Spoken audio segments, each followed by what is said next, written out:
Hello guys, কি অবস্থা সবার? কেমন আছে সবাই? আশা করি সবাই ভালো আছো। তো বর্তমান সময়ে দুবাইয়ের পরিস্থিতি কেমন সেটা আমরা নিশ্চয়ই সবাই জানি। আজকে এই ভিডিওতে এই বিষয়ে কথা বলা হবে, সবাই মনোযোগ দিয়ে ভিডিওটি দেখেন। আর চ্যানেল সাবস্ক্রাইব না করা থাকলে অবশ্যই চ্যানেলটি সাবস্ক্রাইব করে রাখবেন। তো বর্তমানে বাংলাদেশ থেকে লোকজন সবচেয়ে বেশি ভ্রমণ করে দুবাই। কিছু কিছু লোক আছে যারা 2-3 দিন পর পরই দুবাই যায়। দুবাই এমন কি আছে যে এত লোক যায়, বুর্জ খলিফা টাওয়ার, অনেক লোক আছে যারা এটা দেখার জন্য দুবাই যায়। কিন্তু যারা 2-3 দিন পর পর দুবাই যায় তারা শুধু এই কারণে যায় না। আপনাদের বোঝার সুবিধার জন্য বলি যে আপনি যদি দুবাই গিয়ে কোনো রাস্তায় দাঁড়িয়ে কোরআন হাদিসের আলোচনা করেন তাহলে দুবাইয়ের পুলিশ এসে আপনাকে ধরবে। এখানে কেন কোরআন হাদিসের আলোচনা হবে? এটা পুরাই ইসরায়েলের মামাতো ভাই। ইসরায়েলের যারা সমর্থন করছে দুবাই কিন্তু সবার আগে।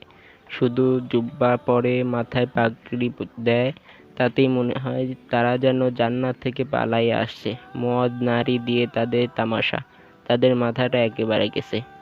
এজন্যই কিছু কিছু মানুষ 2-3 দিন পর পরই দুবাই যায়, কারণ নিষেধ নাই কোনো, যা ইচ্ছে করছে। আবার এত বড় মুসলিম দেশে আরব আমিরাতে হিন্দু মন্দির স্থাপন হয়, গজব আসবে না কেন? এবার যা সবাই দুবাই 2-3 দিন পর পরই come to Dubai, come to Dubai. Dubai যেন গজব দিয়ে আল্লাহ বুঝিয়ে দিয়েছেন। তাদেরকেও একটি কথা বলি, তোমরাও ভালো হয়ে যাও, না হলে তোমাদের বিপর্যয় ঘটতে বেশি দেরি হবে না। ভিডিওটি বেশি বেশি করে শেয়ার করে দিন যাতে সবাই দেখার সুযোগ পায়। তো আজকে ভিডিওটি এ পর্যন্ত। ভিডিওটি ভালো লাগে অবশ্যই লাইক, কমেন্ট এবং সাবস্ক্রাইব করবেন। দেখা হবে পরবর্তী কোনো ভিডিওতে। আল্লাহ হাফেজ।